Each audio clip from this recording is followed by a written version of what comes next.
Most welcome. Today discuss puffball. Puffball topic is the belong to the fungal group and the important for MSc classes.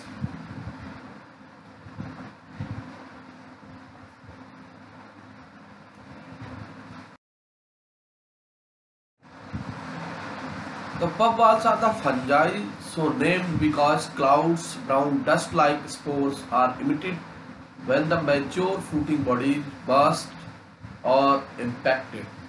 Puffballs are in the division Basidiomycota and encompass several genera including Clavatia, Calvosta, and Lycoprodon.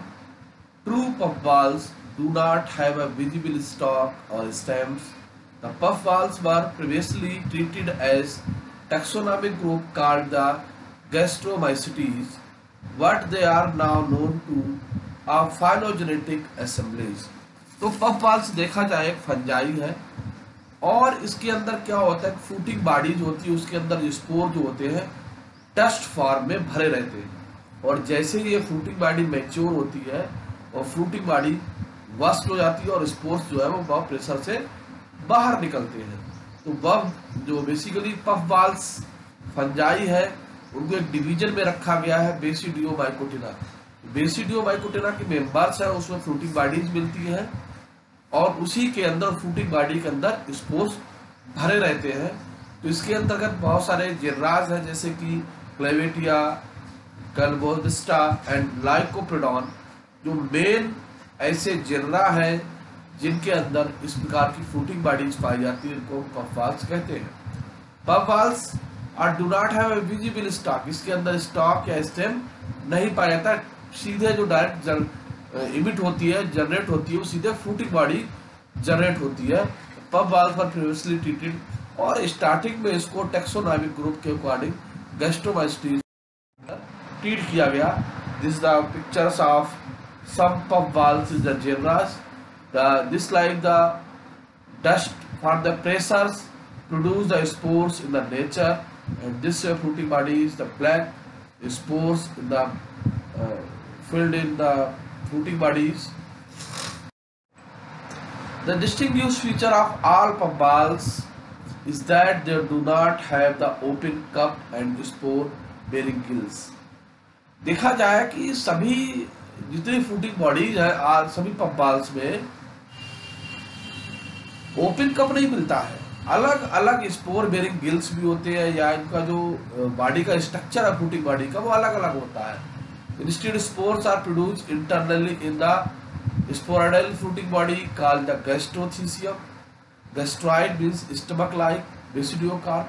तो उसमें basically जो स्पोर्सल type की जो हमारी fruiting bodies मिलती है उसको fruiting body को बेसिडियोकार्प भी कहते हैं, जहां पर स्पोर्स जो है गिल्स के अंदर भी पाए जाते हैं। As the spore mature the form of mass called gleba. जब ये स्पोर मास फॉर्म में होते हैं और जब मैच्योर हो जाते हैं जो है तो ग्लेबा कहते हैं। The centre of the fruiting body that is often the distinguish colour of texture. और ये क्या करते हैं कि जो फ्रूटिंग बॉडी होती है उसके अंदर से जो सेंटर पॉइंट होता है फ्रूटिंग बॉडी का वहां पर एक विशेष प्रकार का कलर डेवलप करते हैं। The basidiocarp remains close until after the spores have been release from the basidia. और जब बेसिडिया से स्पोर रिलीज हो जाते हैं उसके बाद ये फिर से हो जाती है, मैच्योर हो जाती है।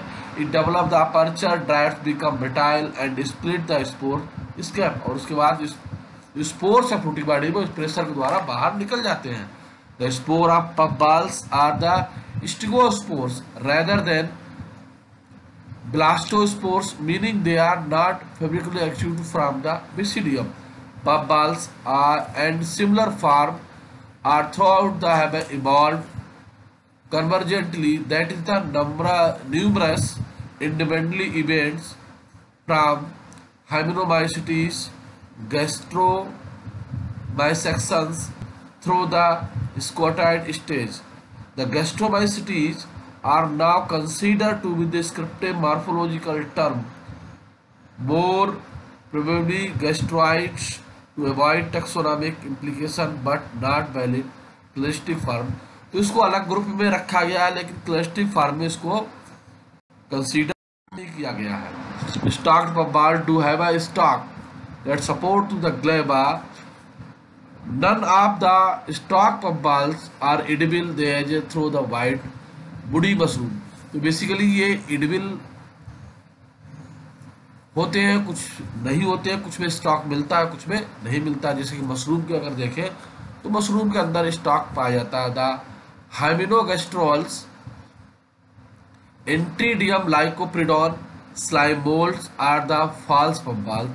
तो देखा जाए कि जो स्लाइमोल्ड्स है बेसिकली उसके अंदर फ्रूटिंग बॉडी बनती है, लेकिन ये फ्रूटिंग बॉडी जो है फॉल्स पफबॉल है, पफबॉल्स के अंतर्गत नहीं आती है। Gleba which the powdery maturity the feature of the true puffballs. Stalk puffballs are the earth stars. False puffball hard like rock brittle. All false puffball are the inedible as they throw out the bitter taste. तो इनका test बहुत अच्छा नहीं होता, तो edible भी नहीं होती है। Genus Scleroderma which have young purple gleba should also be avoided. Puffballs were traditionally used in Tibet for the making ink by burning them, grinding ash, then putting them in the water and adding glue liquid and nice shining ductilization, which when pressed a long time made a black dark substance that was used ink. देखा जाए पफबॉल्स के अंदर substance प्राप्त होता है, तिब्बत या दूसरे regions में इनके अंदर जो मटेरियल मिलता है, जो स्पोर्स मिलते हैं, उनसे इनको तैयार किया जाता है। तो देखा जाए पफबॉल एक शॉर्ट नोट है जो कि बहुत ही